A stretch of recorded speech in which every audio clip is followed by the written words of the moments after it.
Hello guys, welcome to our YouTube channel. तो देखिए, मैं आपका दोस्त अबे आज आप लोगों के साथ लेकर आया हूँ वीडियो। जिन भी स्टूडेंट ने दिल्ली यूनिवर्सिटी सोल में एडमिशन लिया है सेमेस्टर 1 के अंदर, उन बीकॉम प्रोग्राम और बीकॉम ऑनर्स में उनके सेमेस्टर 1 के एग्जामिनेशन कुछ बीकॉम प्रोग्राम वालों के चल रहे हैं, बीकॉम ऑनर्स वालों के स्टार्ट होने वाले हैं।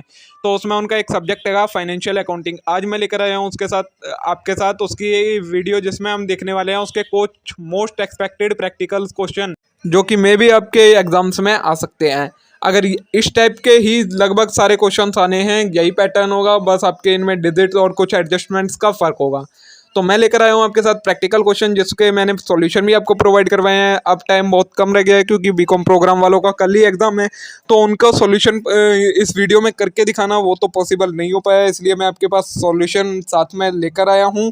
और आप इन्हें सॉल्व करके देखिएगा। अगर आपको कोई भी डाउट होता है तो आपको टेलीग्राम चैनल, मेरा कम्युनिटी पोस्ट में लिंक डले हुआ है, वहाँ पर आप टेलीग्राम ग्रुप पर मेरे को मैसेज करिएगा, वहाँ पर आपके डाउट सॉल्व कर दिए जाएंगे। ठीक है, तो चलिए अब बिना देर किए शुरू करते हैं हम अपनी आज की वीडियो। उससे पहले अगर आपने चैनल को सब्सक्राइब नहीं किया तो चैनल को जरूर सब्सक्राइब कर लें, इस वीडियो को ज़्यादा से ज़्यादा शेयर करें और वीडियो को लाइक करना ना भूलें। तो चलिए शुरू करते हैं। तो देखिए, ये है आपका first question. From the following trial balance of Geeta you are required to prepare trading and profit and loss account and balance sheet as on date. क्या है आपके पास? ट्रायल बैलेंस के बैलेंसेस दिए गए हैं, trading and profit and loss account बनाना है, आपको बैलेंस शीट बनानी है। तो देखिए दोस्तों, इसे पूरा सॉल्व करवाना तो पॉसिबल नहीं है क्योंकि टाइम बहुत कम है और आप लोगों को ये वीडियो चाहिए थी, आप लोग डिमांड कर रहे थे। तो मैं इनके आपको साथ में सॉल्यूशन लेकर आया हूँ। सॉल्यूशन में आपको दिखाऊंगा, इनके सारी समझा दूंगा कहाँ कहाँ ट्रांसफर आपको इन चीज़ों को करना है। उसके बाद भी अगर आपको कोई एडजस्टमेंट समझ में नहीं आती है तो आप मेरे को टेलीग्राम चैनल पर जो ग्रुप बना हुआ है उस पर मैसेज करिएगा, उसको मैं ओपन कर दूंगा आज। तो आप वहाँ पर आपके डाउट सभी सॉल्व हो जाएंगे। आप सॉल्यूशन करके उसे सॉल्व करिएगा, पिक भेजिएगा और डाउट पूछ लीजिएगा वहाँ पर। ठीक है, तो देखिए आपके पास ये सारे डेबिट बैलेंस है, ये सारे क्रेडिट बैलेंस है, कुछ एडजस्टमेंट्स है, इन्हें आपको करना है। आपके पास मैं पहले आपको सॉल्यूशन भी दिखा देता हूँ। देखिए, ये आपका trading and profit and loss account बना हुआ है और ये आपकी बैलेंस शीट बनी हुई है। ठीक है, तो देखिए स्टॉक है, स्टॉक आपका balance trading and profit and loss account में डेबिट साइड में आएगा। प्लांट एंड मशीनरी आपकी एसेट साइड में जाएगी बैलेंस शीट में। रेंट आपका P&L में डेबिट साइड में आएगा। डेप्रिसिएशन ऑन मशीनरी P&L में डेबिट साइड में आएगा। लेकिन ये आप प्लांट एंड मशीनरी में से डिडक्ट नहीं करेंगे क्योंकि ये पहले से ही डिडक्ट हो रखा है, ट्रायल बैलेंस में आपको दे रखा है। वेजेस आपके डायरेक्ट एक्सपेंस है, trading and profit trading account में आएंगे डेबिट साइड में। सैलरी आपकी इनडायरेक्ट एक्सपेंस है P&L में आएगी डेबिट साइड में। कैश है आपकी 27,000 की, ये आपकी बैलेंस शीट में एसेट साइड में दिखेगी। परचेजेज आपकी ट्रेडिंग अकाउंट में डेबिट साइड में आएगी। डेटर आएंगे आपके, डेटर आपके बैलेंस शीट में एसेट साइड में आएंगे। डिस्काउंट ये आपका डेबिट साइड में, मतलब आपने डिस्काउंट दिया है तो ये आपका P&L अकाउंट में डेबिट साइड में आएगा। कैरेज इनवर्ड आपने परचेज पर कैरेज पे करा है तो ये आपका डायरेक्ट एक्सपेंस हो जाएगा, ट्रेडिंग अकाउंट में जाएगा। बेड डेट्स आपके इनडायरेक्ट एक्सपेंस होते हैं तो ये आपके P&L अकाउंट में आएंगे डेबिट साइड में। कैपिटल आपकी लाइबिलिटी साइड में बैलेंस शीट में। वेजेस आउटस्टैंडिंग होंगे वो आपके वो बैलेंस शीट में शो होंगे, और इन वेजेस को आप किस में, जो ट्रेडिंग अकाउंट में आपके वेजेस होंगे उनमें भी ऐड करेंगे। और सेल्स है आपकी, वो ट्रेडिंग अकाउंट में क्रेडिट साइड में जाएगी। क्रेडिटर है आपके बैलेंस शीट में लाइबिलिटी साइड में दिखेंगे। बिल्स पेबल होंगे आपके, ये भी आपकी लाइबिलिटी है, बैलेंस शीट में लाइबिलिटी साइड में। डिस्काउंट क्रेडिट साइड में, मतलब आपको मिला है तो ये आपकी इनकम है P&L में क्रेडिट साइड में आएगी। कमीशन ये भी आपको मिला हुआ है क्योंकि क्रेडिट बैलेंस है तो ये भी आपको P&L में क्रेडिट साइड में आएगा। ये तो हो गया आपके ट्रायल बैलेंस के आइटम। इनमें कुछ एडजस्टमेंट होंगी वो आपको करनी पड़ेंगी, क्वेश्चन में देख लीजिएगा, आपको वहां से समझ में आ जाएगी। एडजस्टमेंट में ये नीचे वाली बता देता हूँ। स्टॉक दिएगा आपको तो ये आपका स्टॉक कहाँ का जाएगा, एक तो ट्रेडिंग अकाउंट में आपका क्रेडिट साइड में जाएगा और बैलेंस शीट में एसेट साइड में यह स्टॉक आपका शो होगा। फिर अगर stock destroyed by fire 6,000 and insurance company accepted a claim of 3600। आपका स्टॉक डिस्ट्रॉय हो गया 6,000 का फायर से, तो ये आप कहाँ से डिडक्ट करेंगे? ट्रेडिंग अकाउंट में डेबिट साइड में इसे पोस्ट करेंगे, उस स्टॉक में से डिडक्ट करेंगे। और आपको इंश्योरेंस क्लेम मिला है तो ये आपका ट्रेडिंग अकाउंट में ही जाना चाहिए। देखते हैं कहाँ भेजा इन्होंने।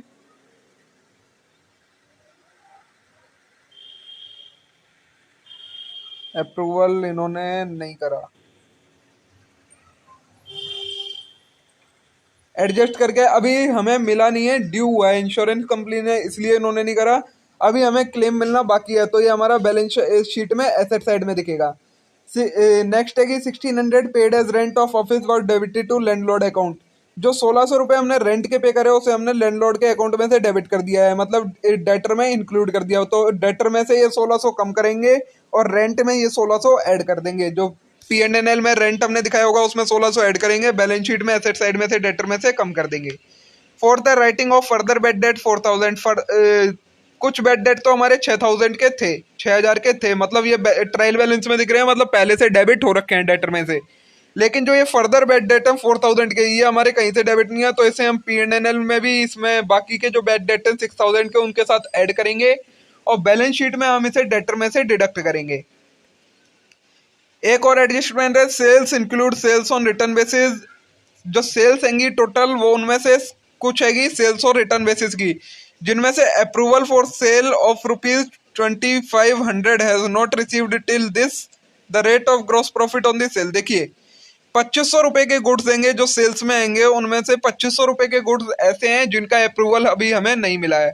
तो जिनका अप्रूवल नहीं मिला है वो हम कैसे दिखाते हैं, स्टॉक विद कस्टमर के नाम से दिखाते हैं। और क्या है 25% का ग्रॉस प्रॉफिट है कॉस्ट पर, तो सेल्स पर ग्रॉस प्रॉफिट कितने का हो जाएगा 20% का। तो अब इसमें से 2500 में से आप 20% कम कर देंगे तो आपके पास कॉस्ट आ जाएगी और उस कॉस्ट को आप अपना किसमें से जो आपके गुड्स देंगे उनमें इंक्लूड कर लेंगे। ठीक है, ये आपका कंप्लीट सॉल्यूशन दे रखा हैगा।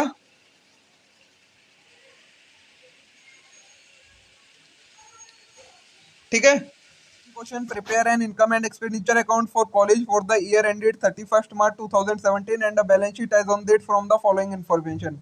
क्या करना है आपको, इनकम एंड एक्सपेंडिचर अकाउंट बनाना है और बैलेंस शीट बनानी है, रिसिट एंड पेमेंट अकाउंट दिया है आपको और कुछ एडजस्टमेंट दिए हैं। ठीक है, तो ऐसे आप ट्राई करिएगा, अगर आपको सॉल्यूशन आ जाता है तो मैंने आपको इसका सॉल्यूशन प्रोवाइड करवा रखा है, उससे आप मैच करिएगा, ये आपको सॉल्यूशन दे रखा है कंप्लीट। ठीक है, ये आपका इनकम एंड एक्सपेंडिचर अकाउंट हैगा, ये आपकी बैलेंस शीट क्लोजिंग वाली हैगी और ये बैलेंस शीट आपकी ओपनिंग वाली है। सारी चीज़ें इन्फॉर्मेशन गिवन है।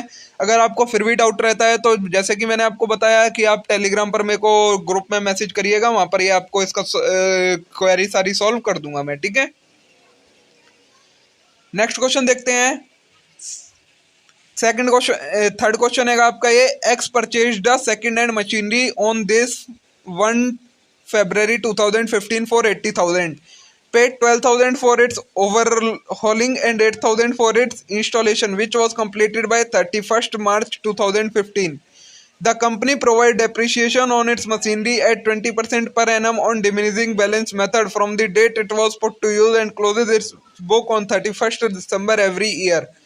On 1 October 2016, a repair work was carried out on the machinery and itne was paid for the same. The machine was sold on 31st October 2017 for a sum of 21,000 and the amount of itne paid as dismantling charges. Prepare machinery and provision for depreciation on machinery account. देखिए क्या हुआ है, x ने machinery खरीदी 80,000 की, उस पर 12,000 overhauling के लिए दिए, 8,000 इंस्टॉलेशन के लिए दिए। 31 मार्च तक ये सारी चीज़ें कंप्लीट हुई और मशीनरी वर्क करना स्टार्ट किया।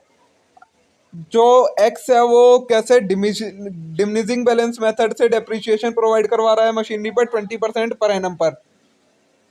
तो आपको क्या करना है, और वो अपने अकाउंट कब क्लोज करता है 31 दिसंबर को अकाउंट क्लोज करता है। उसके अलावा उसने 1 अक्टूबर 2016 मतलब एक साल खत्म होने के बाद 31 मार्च दिसंबर 2015 तक नेक्स्ट ईयर में 1 अक्टूबर 2016 को उस मशीनरी में कुछ रिपेयर करवाया 5,000 रुपये का, और उसके बाद उसे 31 अक्टूबर 2017 में बेचा, मतलब उससे भी अगले साल में बेचा जाके।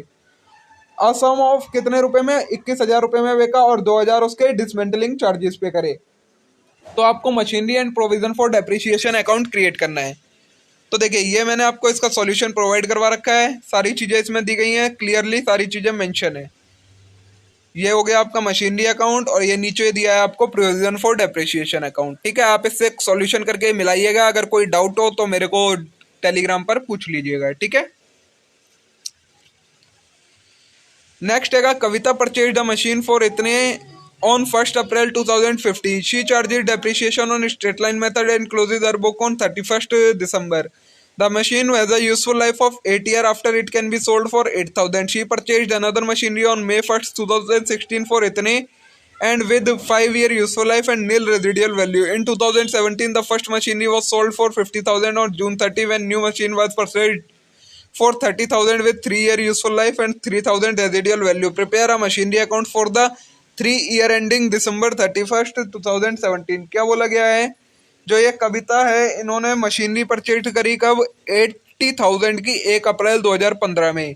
डेप्रिसिएशन ये चार्ज कर रही है स्ट्रेट लाइन मेथड पे। इसमें आपको डेप्रिसिएशन का कोई रेट नहीं दिया गया है, तो आपको जो ये रेजिडियल वैल्यू, कॉस्ट और यूजफुल लाइफ दी गई है, इससे निकालना पड़ेगा। क्या फॉर्मूला होता है? Cost minus residual value upon useful life. तो आपका डेप्रिसिएशन आ जाएगा पर ईयर का। ठीक है, आगे क्या बोला है? जो मशीनरी पहले खरीदी थी उसकी यूजफुल लाइफ 8 साल है और रेजिडुअल वैल्यू है 8,000 रुपये। ठीक है, उसके बाद इन्होंने एक और मशीनरी खरीदी। कब खरीदी? 1 मई 2016 को, और ये अपने अकाउंट क्लोज करती है 31 दिसंबर को। कितने रुपए की खरीदी थी दूसरी मशीनरी? 45,000 रुपए की, 5 साल जिसकी यूजफुल लाइफ है और रेजिडुअल वैल्यू 0 है। अब जो पहली मशीनरी 1 अप्रैल 2015 को खरीदी थी, उसे 2017 में 30 जून को बेच दिया। कितने रुपए की? 50,000 रुपए की। और उस 50,000 में से इन्होंने एक और नई मशीनरी खरीद ली 30,000 रुपए की, जिसकी 3 साल यूजफुल लाइफ है और 3,000 रेजिडुअल वैल्यू है। तो आपको मशीनरी अकाउंट बनाना है तीनों सालों का। तो देखिए, ये आपको सॉल्यूशन प्रोवाइड करवाया गया है, इसमें सारी चीज क्लियरली मेंशन दी गई है। इसके साथ में नीचे आपको इसके वर्किंग नोट्स भी गिवन है, आप इसमें से इसे सॉल्व करके देखिएगा। अगर आपको समझ में नहीं आता है तो आप, मैंने आपको तरीका बता ही दिया है, बार बार मैं फिर भी बोलता जा रहा हूँ कि आप मेरे को टेलीग्राम पर इसका सॉल्यूशन भेजिएगा। उसके साथ में आपको कहाँ डाउट आ रहा है मार्क करके मेरे को भेजिएगा, मैं वहाँ पे आपका डाउट सॉल्व कर दूंगा। ठीक है, नेक्स्ट क्वेश्चन है, calculate the value of closing inventory according to weighted average method on 31 March 2019। Weighted average method के अकॉर्डिंग आपको इस सारी इंफॉर्मेशन से क्लोजिंग इन्वेंट्री की कॉस्ट फाइंड करनी है। तो देखिए, 1 मार्च को स्टॉक था आपका, बैलेंस था 600 यूनिट 12 रुपए वाली। 5 मार्च को आपने खरीदी 7,500 यूनिट 13 रुपए के हिसाब से पर यूनिट। मार्च 10 को आपने उनमें से 6,000 यूनिट बेच दी 15 रुपए पर यूनिट के रेट पर।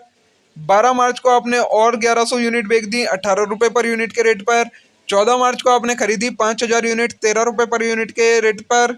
मार्च 22 को आपने उनमें से 4,500 यूनिट को बेच दिया 23 रुपए पर यूनिट के रेट पर। मार्च 30 को परचेज रिटर्न आया आपका 500 यूनिट, जो कि आपने 14 मार्च को गुड्स खरीदे थे उसमें से। परचेज रिटर्न नहीं आया, मतलब आपने परचेज को रिटर्न कराया, मतलब आपके पास जो गुड्स आए थे आपने उन्हें रिटर्न करी है 500 यूनिट 14 मार्च वाली। ठीक है, तो आपको इसका क्या बनाना है? वेटेड एवरेज मेथड निकालना है, मतलब कॉस्ट शीट बनानी पड़ेगी आपको पूरी, जिसमें से आपको ये देखिए, मैंने आपको ये स्टॉक लेजर बनाना पड़ेगा एक तरीके से। ये पूरा मैंने आपको इसका सॉल्यूशन दिया है। वेटेड एवरेज में आप मतलब जो भी आपके जितना भी टाइम होता है उन सभी के वेट्स मानकर तब कॉस्ट डिसाइड करते हैं। ठीक है, ये आपको पूरा क्वेश्चन का सॉल्यूशन गिवन है, क्लियरली सारी चीजें मेंशन की गई हैं इसमें सारी कैलकुलेशन के साथ। ठीक है, सेम वही, अगर कोई डाउट हो तो इसे सॉल्व करिएगा और मेरे को टेलीग्राम पर मैसेज करिएगा ग्रुप में। नेक्स्ट क्वेश्चन है, from the following particular find the profit for the year ended 31 March 2019 using stock and debtor system. The gross profit is 30% on sale price. ये आपको इसमें क्या बनाना है? स्टॉक एंड डेटर सिस्टम के according profit find करना है। अगर gross profit का रेट दिया है 30% ऑन सेलिंग प्राइस। क्या क्या स्टॉक दिया है? देखिए, आपको इन्फॉर्मेशन दिया है 2018 की। अप्रैल 1 को आपका स्टॉक था शॉप में 18,000 रुपये का। अप्रैल 1 को इंस्टॉलमेंट ओवरड्यू थी 20,000 की, और स्टॉक था कस्टमर के पास 40,000 का। 2019 में आपके पास मार्च 31 को मतलब क्लोजिंग में स्टॉक रह गया 63,000 रुपये का। इंस्टॉलमेंट ओवरड्यू रह गई 22,000 रुपये की हो गई। Goods purchased for sale on HP during the year. जो गुड्स परचेज करे थे सेल करने के लिए इतने रुपए के 1,85,000 के। कैश रिसीव्ड हुआ है पूरे साल में 1,80,000। और goods repossessed installment due value date, जो गुड्स मतलब जिनकी वैल्यू कम हो गई है एक तरीके से, वो हो गई है 2,000 रुपए की, जिनकी 5,000 वैल्यू थी। तो देखिए, इसको मैं आपको प्रॉफिट फाइंड करना है तो आपको कई सारे अकाउंट बनाने पड़ेंगे। देखिए, मैंने सारे सॉल्यूशन आपको दिए हैं। शॉप का स्टॉक का अकाउंट बनाना पड़ेगा आपको। उसके बाद hire purchase stock account, hire purchase debtor account, stock reserve account और एचपी एडजस्टमेंट अकाउंट बनाना पड़ेगा आपको। वैसे हायर परचेज आपका खत्म हो चुका है, लेकिन अब इस क्वेश्चन में दिया गया है तो मे भी इस टाइप का क्वेश्चन आ सकता है, लेकिन ये हायर परचेज जिसमें होगा वो क्वेश्चन आपका नहीं आएगा। तो आप इसे ट्राई कर सकते हैं, लेकिन आपका हायर परचेज का कोई कंसेप्ट नहीं आना है, इसलिए मे भी ये क्वेश्चन नहीं आएगा। ठीक है, फिर भी अगर आपको कोई डाउट हो तो आप टेलीग्राम पर मेरे को डीएम करिएगा, वहाँ पर मैं आपका डाउट सॉल्व कर दूंगा। नेक्स्ट क्वेश्चन है, Mrs Larry and daughter Delhi has a branch at Jaipur. Mrs Larry and daughter हैंगी, उनका दिल्ली की में एक ब्रांच, मतलब दिल्ली की हैंगी वो, और उनकी ब्रांच हैगी कंपनी की एक जयपुर में। Goods are invoiced at cost plus 25%। Goods, जो गुड्स भेजे जाते हैं वो कैसे भेजे जाते हैं, इनवॉइस के ऊपर 25%, मतलब कॉस्ट के ऊपर 25% लगाकर इनवॉइस प्राइस बनाया जाता है। विच इज सेलिंग प्राइस, जो कि सेलिंग प्राइस है from the following prepare branch accounting debtor system to calculate profit. Branch account बनाना है आपको प्रॉफिट कैलकुलेट करने के लिए। देखिए ओपनिंग बैलेंस दिए गए हैं आपको, branch stock at invoice price 35,000, branch debtor 75,000 और ब्रांच कैश 4,000। फिर ट्रांजैक्शन क्या क्या हुई है, goods invoice to branch 3 lakh, goods return by branch to head office 12,500, credit sale at branch 1,75,000 और कैश सेल सेंगी 90,000 की। कैश रिसीव्ड हुआ है डेटर से 1,76,000, cash sent for rent and salary to branch, branch को कैश भेजा जाएगा 28,000 रुपये, डिस्काउंट अलाउड किया है ब्रांच डेटर को 1,000 रुपये का। पीटी एक्सपेंसेस एट ब्रांच हुए हैं 3,000 रुपये के। बैलेंस, अब क्लोजिंग बैलेंस दिया है ब्रांच के स्टॉक का, क्लोजिंग बैलेंस है 60,000 रुपये, ठीक है। अब इसमें देखिए मैंने आपको प्रोवाइड करवा रखा है ब्रांच अकाउंट का पूरा बना के दे रखा है, इसमें सारी चीजें क्लियरली मेंशन की गई हैं और साथ में इसके वर्किंग नोट भी दिए गए हैं जिसमें हमने ब्रांच डेटर अकाउंट बनाया है, ठीक है। ये हो गया आपका इस वाले क्वेश्चन का सॉल्यूशन। ये आपका दूसरे वाले का आ गया है, वो क्वेश्चन अभी आएगा, देखिए ये है। A company has 3 department for, next question है ये, a company has 3 department with the detail. एक कंपनी के 3 डिपार्टमेंट है, डिपार्टमेंट ए, डिपार्टमेंट बी और डिपार्टमेंट सी। इनका बता रखा है डिपार्टमेंट ए ने 20% एरिया ऑक्यूपाई कर रखा है, डिपार्टमेंट बी ने 30% और डिपार्टमेंट सी ने 50%। सेल्स है कि डिपार्टमेंट है कि 1 लाख, बी की है 2 लाख, सी की है 3 लाख। नंबर ऑफ एम्प्लॉय होंगे 100 एम्प्लॉय होंगे ए में, 120 होंगे बी में और 150 एम्प्लॉय होंगे सी में। हमें ये एक्सपेंसेस एलोकेट करने हैं तीनों डिपार्टमेंट के। रेंट किस पर कितना आएगा, लाइटनिंग का खर्चा किस पर कितना आएगा, सेलिंग एक्सपेंस किस पर कितने आएंगे और लेबर वेलफेयर एक्सपेंस किस पर कितना आएगा, ठीक है। तो देखिए ये चार्ट बना के दे रखा है मैंने आपको एलोकेशन ऑफ रिसोर्सेज का, एक्सपेंसेस का। तो देखिए इसमें आपको क्लियरली सारे एक्सपेंसेस दे दिए गए हैं किस हिसाब पर, जो एरिया के हिसाब से रेंट हैगा वो फ्लोर एरिया के अकॉर्डिंग बांटा गया है, लाइटनिंग फ्लोर एरिया के रेशियो में बांटी गई है, सेलिंग एक्सपेंस सेल्स वैल्यू के रेशियो में बांटे गए हैं और labour welfare expenses number of employ के रेशियो में बांटे गए हैं, ठीक है। इस तरीके से आपका होना है। फिर भी अगर आपको कुछ समझ में नहीं आया तो मेरे को वही टेलीग्राम पर आप मैसेज करिएगा, वहां मैं आपका डाउट क्लियर कर दूंगा। तो देखिएगा इस टाइप के मोस्टली क्वेश्चन आपके एग्जाम्स में आने हैं। मैंने आपको एक ओवरव्यू दे दिया, अब बहुत कम टाइम में अवेलेबल था आप लोगों का, कुछ का कल एग्जाम है, कुछ का जो बीकॉम ऑनर्स वाले हैं उनका तो चलिए अभी टाइम है, लेकिन जो बीकॉम वालों के लिए ये वीडियो मैंने इसलिए जल्दी बना दी क्योंकि वो लोग डिमांड कर रहे थे, उनका कल एग्जाम है, उनको प्रैक्टिस करनी थी किस टाइप का क्वेश्चन आएंगे, उन्हें कोई आइडिया नहीं था। तो आपके लगभग इसी टाइप के क्वेश्चन आएंगे, इनकी डिजिट चेंज हो जाएंगी, थोड़ी बहुत एडजस्टमेंट्स अलग हो सकती हैं बस, ठीक है। तो आप इस वीडियो से प्रैक्टिस करें, वीडियो को ज़्यादा से ज़्यादा शेयर करें। अगर कोई डाउट हो तो टेलीग्राम पर जरूर मेंशन करें, वहां पर मैं आपका डाउट क्लियर कर दूंगा, ठीक है। अब हम मिलेंगे नेक्स्ट वीडियो में, देखते हैं किसी न्यू कंटेंट के साथ। तब तक के लिए आप इस वीडियो को लाइक करें, अपनी प्रैक्टिस ढंग से करें और वीडियो को सभी दोस्तों के साथ शेयर करें जिससे औरों को भी इसका बेनिफिट मिल सके। Thank you.